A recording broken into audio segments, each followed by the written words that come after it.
तो एबे जीवा चारा विषय सबू चारा सबू जगह हम ना एवं मन करूँ ये चाषी भाई मैंने बसुँच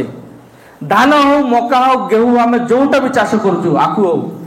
मन इच्छा कौन चारा कि लगाउछन्ति कि मन इच्छा कौन चारा लगाऊना कहीं लगाऊना आप जानते मन इच्छा कौन चारा जब आम लगेदेबू ताले फसल भल हम ना तो सही प्रकार आमर एग्रोटेक रिसोर्सेस कंपनी जो एक्युलेरिया मालाकास जो प्रजातिर चारा ये चाराटा निज हाथ में निज लैबोरेटरी तैयारी करुचे टेम्परेचर वाइज तैयारी करुचे आमर ये गरम समय केते तापमात्रा जाए से तापमात्राटा ये गछटा सही पारिबो कि नहीं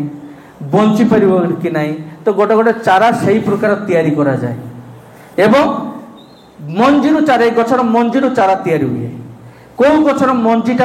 लगैले चारा तैयारी कले भल हम ये सब जानिकिना बुझिकिना चाराटा तैयारी करुच्ची गोटे चारा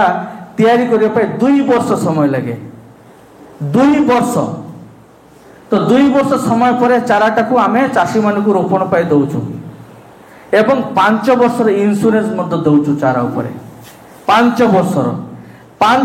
भितर कौन सी चारा जदि मरीज जत्न कला परे मत